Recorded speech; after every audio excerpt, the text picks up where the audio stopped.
Hello ಎಲ್ರಿಗೂ ನಮಸ್ಕಾರ. ಹೇಗಿದ್ದೀರಾ ಎಲ್ಲರೂ? ತುಂಬ ಚೆನ್ನಾಗಿದ್ದೀರಾ ಅಂತ ಭಾವಿಸ್ತಾ ಮತ್ತು ನಿಮ್ಮನ್ನೆಲ್ಲ ವೆಲ್ಕಮ್ ಮಾಡ್ಕೊಳ್ತಾ ಇದ್ದೀನಿ. ಯಾರೆಲ್ಲ ಹೊಸದಾಗಿ ನನ್ನ ವ್ಲಾಗ್ನ ನೋಡ್ತಾ ಇದ್ದೀರೋ, ನನ್ನ ಹೆಸರು ಸಂಗೀತ. ನಾನು ಅಮೇರಿಕಾದಿಂದ ಕನ್ನಡ ವ್ಲಾಗ್ಸ್ನ ಮಾಡ್ತಾ ಇರ್ತೀನಿ. ನಿಮಗೇನಾದರೂ ನನ್ನ ಕಂಟೆಂಟ್ ಇಂಟ್ರೆಸ್ಟಿಂಗ್ ಅಂತ ಅನಿಸಿದರೆ ಸಬ್ಸ್ಕ್ರೈಬ್ ಮಾಡ್ಕೊಳ್ಳಿ. ಹಾಗೆಯೇ ನಿಮ್ಮ ಫ್ರೆಂಡ್ಸ್ ಆ್ಯಂಡ್ ಫ್ಯಾಮಿಲಿ ಜೊತೆ ಕೂಡ ಶೇರ್ ಮಾಡ್ಕೊಳ್ಳಿ. ಇದು ಒಂದು ಜಸ್ಟ್ ರ್ಯಾಂಡಮ್ ಡೇ ವ್ಲಾಗ್ ಆಗಿರುತ್ತೆ. ಸ್ವಲ್ಪ ಅಮೆಝಾನಿಂದ ಏನೋ ಪ್ಯಾಕೇಜಸ್ ಬಂದಿತ್ತು, ಏನೆಲ್ಲ ಆರ್ಡರ್ ಮಾಡ್ಕೊಂಡಿದ್ವಿ ಅಂತ ಅನ್ನೋದನ್ನು ನಾನು ನಿಮಗೆ ಮುಂದೆ ತೋರಿಸ್ತೀನಿ. ಸೊ ಈಗ ಬ್ಯಾಟರ್ದು ಪ್ರಿಪ್ರೇಷನ್ ಹೇಗೆ ಅಂತ ನೋಡೋಣ. ನಾನು 4 ಕಪ್ ರೈಸ್ಗೆ 1 ಕಪ್ ಉರದ್ ದಾಲ್ ತೊಗೊಂಡಿದ್ದೀನಿ. ಹಾಗೆಯೇ 1 ಕಪ್ ದಪ್ಪ ಇರೋವಂಥ ಅವಲಕ್ಕಿ, ಇದಕ್ಕೆ 3 ಟೇಬಲ್ ಸ್ಪೂನ್ ಮೇಥಿ ಸೀಡ್ಸ್ನ ತೊಗೊಂಡಿದ್ದೀನಿ. ಸೊ ನಾನು ಇದನ್ನೆಲ್ಲದನ್ನು ಒಂದೇ ಬೌಲಲ್ಲಿ ತೊಗೊಂಡಿದ್ದೀನಿ. 2ರಿಂದ 3 ಸಲ ನೀಟಾಗಿ ನೀರಲ್ಲಿ ವಾಶ್ ಮಾಡಿಕೊಂಡು, ಅದಾದಮೇಲೆ ಎಷ್ಟು ಬೇಕೋ ಅಷ್ಟು ಫ್ರೆಶ್ ವಾಟರ್ನ ಆ್ಯಡ್ ಮಾಡಿಕೊಂಡು ಸೋಕ್ ಆಗೋದಕ್ಕೆ ಬಿಡ್ತಾ ಇದ್ದೀನಿ. 8ರಿಂದ 9 ತಾಸು ಸೋಕ್ ಮಾಡಿದರೆ ಸಾಕು. ನಾನು ಸೋಕ್ ಮಾಡುವಾಗ ಕೂಡ ಅವನ್ ಕೆಳಗಡೆನೇ ಇಡ್ತಾ ಇದ್ದೀನಿ. ಏನಕ್ಕೆ ಅಂದರೆ ಇಲ್ಲಿ ನಮಗೆ ತುಂಬ ಚಳಿ ಇರೋದ್ರಿಂದ ಅದು ಹೆಲ್ಪ್ ಆಗುತ್ತೆ ನನಗೆ. ಮುಂಚೆನೂ ಟ್ರೈ ಮಾಡಿದ್ದೀನಿ. ಸೊ ಅದಕ್ಕಾಗಿ ನಾನು ಸೋಕ್ ಮಾಡುವಾಗ ಕೂಡ ಅವನ್ ಕೆಳಗಡೆ ಇಡ್ತೀನಿ. ಒಂದು 9 ತಾಸು ಆದಮೇಲೆ ನಾನು ಗ್ರೈಂಡರಲ್ಲಿ ಬ್ಯಾಟರ್ನ ಮಾಡ್ಕೊಳ್ತಾ ಇದ್ದೀನಿ. ಬ್ಯಾಟರ್ ಮಾಡ್ಕೊಂಡ್ಮೇಲೆ ಫರ್ಮೆಂಟೇಷನ್ ಆಗೋದಕ್ಕೆ ಬಿಡಬೇಕಲ್ವ. ಸೊ ಅವಾಗ ಕೂಡ ನಾನು ಅವನ್ ಕೆಳಗಡೆನೇ ಇಟ್ಟು ಲೈಟ್ ಆನ್ ಮಾಡ್ತಾ ಇದ್ದೀನಿ. ಲೈಟ್ ಆನ್ ಮಾಡೋದ್ರಿಂದ ತುಂಬಾ ಹೆಲ್ಪ್ ಆಗುತ್ತೆ. ಸೊ ಹಾಗಾಗಿ ನಾನು ಎವ್ರಿ ಟೈಮ್ ಮರೆಯೋದಿಲ್ಲ ಅದನ್ನು. ನೋಡೋಣ ಬ್ಯಾಟರ್ ಹೇಗೆ ಬರುತ್ತೆ ಅಂತ. ಸೊ ಇತ್ತೀಚೆಗೆ ದೀಪಾವಳಿ ಮುಗೀತಲ್ವ. ಸೊ ನಾನು ನನ್ನ ಫ್ರೆಂಡ್ ಮನೆಗೆ ಹೋಗಿದ್ದೆ, ಅವಳಿಗೂ ಕೂಡ ಸ್ವೀಟ್ಸ್ ಕೊಟ್ಟು ಬರೋಣ ಅಂತ. ಅವಳು ಕೂಡ ನನಗೆ ಸ್ವೀಟ್ಸ್ ಮತ್ತು ಸ್ನ್ಯಾಕ್ಸ್ ತುಂಬಾ ಶೇರ್ ಮಾಡಿಕೊಂಡ್ಳು. ಕೋಕೋನಟ್ ಲಡ್ಡು ಕೊಟ್ಟಳು, ಹಾಗೆಯೇ ಖಾರ ಮಂಡಕ್ಕಿ ಆಗಿರ್ಬೋದು, ಜಿಲೇಬಿ, ಚಕ್ಲಿ, ಸ್ಯಾರಿ ಮತ್ತು ಬ್ಲೌಸ್ ಇಷ್ಟೆಲ್ಲ ಕೊಟ್ಟಿದ್ದಾಳೆ. ಜಿಲೇಬಿ ಮತ್ತು ಚಕ್ಲಿ ನನಗೆ ವೀಡಿಯೋ ಮಾಡ್ಕೊಳಕ್ಕಾಗಲಿಲ್ಲ, ಬೇಗನೆ ಮುಗಿಸ್ಬಿಟ್ವಿ. ಅವಳ ಬಗ್ಗೆ ಹೇಳೋದು ಅಂತಂದರೆ ತುಂಬ ಸ್ವೀಟ್ ಅಂತ ಹೇಳ್ಬೋದು. ಅವಳು ಯಾವಾಗಲೂ ಚೆನ್ನಾಗಿ ಟ್ರೀಟ್ ಮಾಡ್ತಾಳೆ. ನಾನು ನನ್ನದು ಬೇಬಿದೊಂದು ಆ್ಯಕ್ಟಿವಿಟಿ ಇತ್ತು, ಟಾಡ್ಲರ್ ಪ್ರೋಗ್ರಾಮ್. ಅಲ್ಲಿ ಹೋದಾಗ ನಾನು ಅವಳನ್ನ ಮೀಟ್ ಆದೆ. ಆನ್ ದ ವೇ ಅವಳ ಮನೆಗೆ ಹೋಗಿದ್ದೆ. ಜಸ್ಟ್ ಕಾಫಿ ಕುಡ್ಕೊಂಡು ವರ್ಕಿಂಗ್ ಡೇ ಇತ್ತು, ಸೊ ಹಾಗಾಗಿ ಬೇಗ ಬಂದುಬಿಟ್ಟೆ ಮನೆಗೆ. ನೋಡಬೇಕು, ನೆಕ್ಸ್ಟ್ ಅವಳನ್ನ ಮನೆಗೆ ಇನ್ವೈಟ್ ಮಾಡಬೇಕು ಅಂತ ಅಂದ್ಕೊಂಡಿದ್ದೀನಿ. ನೋಡೋಣ ಮುಂದಿನ ದಿನದಲ್ಲಿ. ಸೊ ಹಾಗೆಯೇ ಸ್ವಲ್ಪ ಡ್ರೈ ಗ್ರಾಸರೀಸ್ ಖಾಲಿಯಾಗಿತ್ತು, ಕಂಟೈನರಲ್ಲಿ ಹಾಕ್ಕೊಳ್ತಾ ಇದ್ದೀನಿ. ಬಿರಿಯಾನಿ ರೈಸ್ ಖಾಲಿಯಾಗಿತ್ತು, ಸೊ ಅದನ್ನು ಕೂಡ ಹಾಕ್ಕೊಳ್ತಾ ಇದ್ದೀನಿ. ಮಂತ್ಲಿ ಯೂಶ್ವಲಿ ಒಂದು 2ರಿಂದ 3 ಸಲ ಹಾಗೆ ಬಿರಿಯಾನಿ ಮಾಡ್ತಾ ಇರ್ತೀನಿ. ಹಾಗೆಯೇ ಶೇಂಗಾ ಕೂಡ ಖಾಲಿಯಾಗಿತ್ತು. ಶೇಂಗಾ ಬೇಕೇ ಬೇಕು, ಶೇಂಗಾ ಪುಡಿ ಮಾಡ್ಕೊಳ್ತಾ ಇರ್ತೀವಿ. ಶೇಂಗಾ ಚಟ್ನಿ ಆಗಿರ್ಬೋದು, ಇಲ್ಲ ಅಂತಂದರೆ ಶೇಂಗಾ ಹಾಗೆ ಡ್ರೈ ರೋಸ್ಟ್ ಮಾಡಿ ಇಟ್ಟಿರ್ತೀನಿ ನಾನು, ಸ್ನ್ಯಾಕ್ಸ್ ಅಂತ ಹೇಳಿ. ನಾನು ನನ್ನ ಹಸ್ಬೆಂಡ್ ತಿಂತಾನೆ ಇರ್ತೀವಿ. ಇದ್ರ ಜೊತೆಗೆ ಟೀ ಪೌಡರ್ ಕೂಡ ಖಾಲಿಯಾಗಿತ್ತು. ಟೀ ಪೌಡರ್ದು ಸ್ವಲ್ಪ ಬಲ್ಕಾಗಿಯೇ ತರ್ತೀವಿ ನಾವು. ಇದು ಆಲ್ಮೋಸ್ಟ್ ಒಂದು 1.8 kg ಹಾಗೇನೋ ಬರುತ್ತೆ. ಇದನ್ನು ತೊಗೊಬಂದರೆ ಆಲ್ಮೋಸ್ಟ್ ನಮಗೆ ಒಂದು 2 ಮಂತ್ಸ್ ಮೇಲೆ ಹಾಗೇನೋ ಬರುತ್ತೆ. ಯೂಶ್ವಲಾಗಿ ದಿನಕ್ಕೆ ಒಂದು 2 ಸಲ ಹಾಗೆ ಟೀ ಕುಡಿತೀವಿ. ಈಗ ವಿಂಟರ್ ಇರೋದ್ರಿಂದ ಒಂದು ಸಲ ಜಾಸ್ತಿ 2 to 3 ಟೈಮ್ಸ್ ಹಂಗಾಗುತ್ತೆ. ಸೊ ಈಗ ಇಲ್ಲಿ ನೋಡ್ತಾ ಇದ್ದೀರಲ್ವಾ ಬ್ಯಾಟರ್ ಎಷ್ಟು ಚೆನ್ನಾಗಿ ಬಂದಿದೆ ಅಂತ. ಸ್ವಲ್ಪ ನೀವು ನೋಟಿಸ್ ಮಾಡ್ತಾ ಇರ್ಬೋದು, ನಾನು ಬ್ಯಾಟರ್ನ ಸ್ಪೂನಿಂದ ತೆಗಿತಾ ಇರುವಾಗ ಸ್ವಲ್ಪ ಡಾರ್ಕ್ ಅನ್ನಿಸ್ತಾ ಇದೆ ಕಲರ್, ಒಳಗಡೆಗೆ ಸ್ವಲ್ಪ ನೀಟಾಗಿದೆ. ಇದು ಏನಕ್ಕೆ ಆಗುತ್ತೆ ಅಂತಂದರೆ, ನಾವು ಮೇಥಿ ಸೀಡ್ಸ್ ಏನಾದರೂ ಸ್ವಲ್ಪ ಜಾಸ್ತಿ ಹಾಕಿದರೆ ಆ ಥರ ಸ್ವಲ್ಪ ಡಿಸ್ಕಲರೇಷನ್ ಇರುತ್ತೆ. ಮೇಲೆ ಲೇಯರ್ ಅಷ್ಟೇ ಹಾಗೆ ಇರುತ್ತೆ, ಬಟ್ ನಾವು ಫುಲ್ ಕಲಿಸ್ಕೊಂಡ್ಮೇಲೆ ಆ ಥರ ಏನೋ ಇದು ಅನಿಸಲ್ಲ. ಮೇಥಿ ಸೀಡ್ಸ್ ಹಾಕೋದ್ರಿಂದ ಇಡ್ಲಿ ತುಂಬ ಸಾಫ್ಟಾಗಿ ಬರುತ್ತೆ, ಹಾಗೆಯೇ ದೋಸೆ ಎಲ್ಲ ತುಂಬ ಕ್ರಿಸ್ಪಿಯಾಗಿ ಬರುತ್ತೆ. ಹಾಗಾಗಿ ಮೇಥಿ ಸೀಡ್ಸ್ ಹಾಕೋದ್ರಿಂದ ತುಂಬ ಚೆನ್ನಾಗಿರುತ್ತೆ. ಬ್ಯಾಟರ್ ಕೂಡ ತುಂಬ ಚೆನ್ನಾಗಿ ಬರುತ್ತೆ.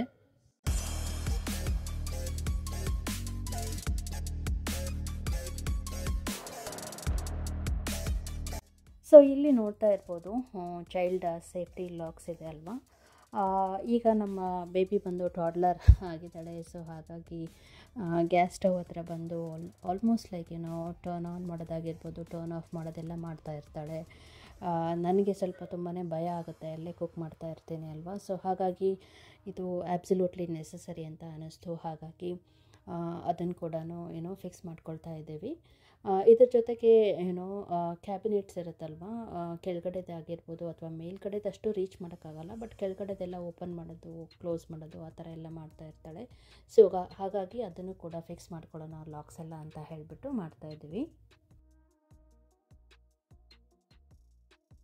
ಸೊ ಮಕ್ಕಳು ಇರೋರ ಮನೆಯಲ್ಲಿ ಏನೋ ಮಕ್ಕಳನ್ನ ನೀಟಾಗಿ ನೋಡ್ಕೊಳ್ಳೋದು, ಸೇಫಾಗಿ ನೋಡ್ಕೊಳ್ಳೋದು ತುಂಬಾ ಇಂಪಾರ್ಟೆಂಟ್ ಅಲ್ವಾ. ಸೊ ಹಾಗಾಗಿ ಈ ಥರ ಏನೋ ಪ್ರಾಡಕ್ಟ್ಸಲ್ಲಿ ನಾವು ಸ್ಪೆಂಡ್ ಮಾಡೋದು ತಪ್ಪೇನಿಲ್ಲ. ತುಂಬಾ ಸೇಫ್ಟಿ ಮೆಜರ್ಸ್ ತೊಗೋಬೇಕಾಗುತ್ತೆ ನಾವು.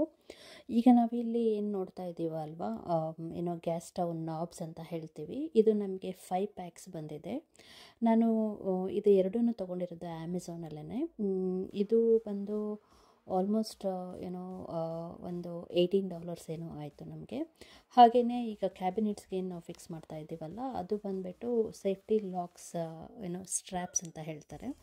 ಅದು ಟೋಟಲಾಗಿ 10 ಕೌಂಟ್ ಬಂದಿದೆ ನಮಗೆ, ಅಂದರೆ 10 ಕ್ಯಾಬಿನೆಟ್ಗೆ ಹಾಕ್ಬೋದು. ಅದು ಅಷ್ಟೊಂದೇನು ಎಕ್ಸ್ಪೆನ್ಸಿವ್ ಇರಲಿಲ್ಲ. ಯೂಶ್ವಲಾಗಿ $13 ಹಾಗೇನೋ ಇತ್ತು, ಬಟ್ ನಮಗೆ ಸ್ವಲ್ಪ ಏನೋ ಡಿಸ್ಕೌಂಟಲ್ಲಿ $11 ಹಾಗೇನೋ ಸಿಕ್ತು. ಸೊ ಇದು ತುಂಬಾ ಇಂಪಾರ್ಟೆಂಟ್. ಈ ಥರ ಕೆಲವೊಂದು ಏನೋ ಚೈಲ್ಡ್ಗೆ ಬೇಕಾಗುವಂಥ ಸೇಫ್ಟಿ ಇರೋವಂಥ ಪ್ರಾಡಕ್ಟ್ಸನ್ನ ನಾವು ತೊಗೊಳ್ಳೇಬೇಕಾಗುತ್ತೆ. ಸೊ ಇದ್ರ ಜೊತೆಗೇ ಇನ್ನೂ ಕೆಲವೊಂದು ಪ್ರಾಡಕ್ಟ್ಸ್ನ ತೋರಿಸ್ತಾ ಇದ್ದೀನಿ. ಇಲ್ಲಿ ನೀವು ನೋಡಿರ್ಬೋದು, ಏನೋ ಗ್ಲಾಸ್ ಕಪ್ಸ್ ನೋಡ್ತಾ ಇದ್ದೀರಲ್ವಾ, ಅದು ಬಂದುಬಿಟ್ಟು ಐಕಿಯಾದಲ್ಲಿ ನಾನು ಮುಂಚೆನೇ ತೊಗೊಂಡು ಬಂದಿದ್ದೆ. ನಮಗೇನೂ ಗೊತ್ತಿಲ್ಲ, ಸೆರಾಮಿಕ್ ಕಪ್ಸ್ ಎಲ್ಲ ಇದೆ. ಅದರಲ್ಲೂ ಟೀ ಕುಡಿತಾ ಇದ್ವಿ, ಟೀ ಆಗಲಿ ಕಾಫಿ ಆಗಲಿ. ಬಟ್ ನನಗೆ ನನ್ನ ಹಸ್ಬೆಂಡ್ಗೆ ನಾವು ಯಾವಾಗ ಈ ಗ್ಲಾಸ್ ಕಪ್ಪಲ್ಲಿ ಕುಡಿಯೋಕ್ಕೆ ಶುರು ಮಾಡಿದ್ವಲ್ಲ, ಅದೇನೋ ಟೇಸ್ಟ್ ಒಂದು ಡಿಫ್ರೆಂಟ್ ಅನ್ನಿಸ್ತಾ ಇದೆ. ಸೊ ಹಾಗಾಗಿ ನಾನು 2 ಪ್ಯಾಕ್ಸ್ ತೊಗೊಂಬಂದಿದ್ದೆ. ಒಂದು 2-3 ಕಪ್ ಒಡೆದೋಗ್ಬಿಡ್ತು ಸಿಂಕಲ್ಲಿ ಹಾಕಿದಾಗ. ತುಂಬ ಥಿಂಗ್ಸ್ ಎಲ್ಲ ಇದ್ದಾಗ ಒಂದಕ್ಕೊಂದು ತೊಗೊಳ್ಳುವಾಗ ಒಡೆದು ಹೋಗ್ಬಿಡ್ತು. ಸೊ ಹಾಗಾಗಿ ಹೊಸ ಪ್ಯಾಕ್ನ ತೆಗಿತಾ ಇದ್ದೀನಿ. ಒಂದು ಪ್ಯಾಕಲ್ಲಿ 6 ಗ್ಲಾಸ್ ಕಪ್ಸ್ ಹಾಗೇನೋ ಬರುತ್ತೆ. ನನಗಿದ್ರ ಪ್ರೈಸ್ ಅಷ್ಟೊಂದು ನೆನಪಿಲ್ಲ, ತುಂಬ ದಿನ ಆಯಿತು. ಸೊ ಇಲ್ಲಿ ಏನು ನಾವು ನೋಡ್ತಾ ಇದ್ದೀವಲ್ಲ, ಇದು ಬಂದುಬಿಟ್ಟು BPA ಫ್ರೀ ಇರೋವಂಥ ಸ್ಟ್ಯಾಕಬಲ್ ಸ್ನ್ಯಾಕ್ ಬಾಕ್ಸ್ ಅಂತ. ಸೊ ನೋಡ್ತಾ ಇರ್ಬೋದು, ತುಂಬಾ ಚೆನ್ನಾಗಿದೆ ಕ್ವಾಲಿಟಿ. ನಾನು ಇನ್ನೂ ಯೂಸ್ ಮಾಡಿಲ್ಲ. ಏನಾದರೂ ಡೇ ಟ್ರಿಪ್ಸ್ ಹೋದರೆ ಅಥವಾ ಹೊರಗಡೆ ಹೋದಾಗ ನಾವು ಕೆಲವೊಂದು ಸ್ನ್ಯಾಕ್ಸ್ ಎಲ್ಲ ಕ್ಯಾರಿ ಮಾಡ್ತಾ ಇರ್ತೀವಲ್ವ, ಮಕ್ಕಳಿಗೆ ಯೂಸ್ ಆಗುತ್ತೆ ಅಂತ ಹೇಳಿಬಿಟ್ಟು ತೊಗೊಂಡಿದ್ದೀನಿ. ಬಟ್ ಇನ್ನೂ ಯೂಸ್ ಮಾಡಿಲ್ಲ.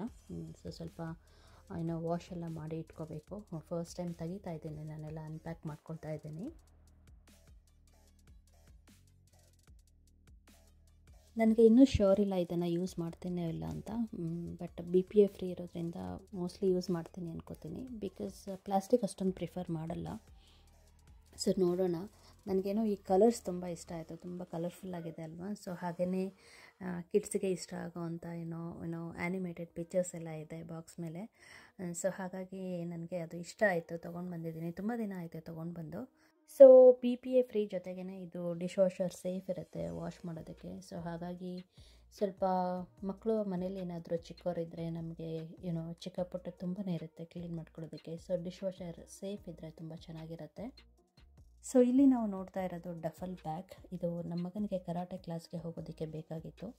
ಸ್ವಲ್ಪ ದೊಡ್ಡದು ಅನ್ನಿಸ್ತಾ ಇದೆ, ಹಾಗೆಯೇ ಸ್ವಲ್ಪ ಎಕ್ಸ್ಪೆನ್ಸಿವ್ ಅನ್ನಿಸ್ತು. $45 ಹಾಗಿದೆ. ಬಟ್ ಕ್ವಾಲಿಟಿ ಅಷ್ಟೊಂದೇನು ವಾವ್ ಅನ್ನೋ ಥರ ಇಲ್ಲ. ಸೊ ನೋಡಬೇಕು, ನೋಡೋಣ. ಸ್ವಲ್ಪ ದಿನ ಯೂಸ್ ಮಾಡಿ ಬೇಡ ಅಂದರೆ ರಿಟರ್ನ್ ಮಾಡೋಣ ಅಂತ ಅಂದ್ಕೊಳ್ತಾ ಇದ್ದೀವಿ. See you all next time. Bye.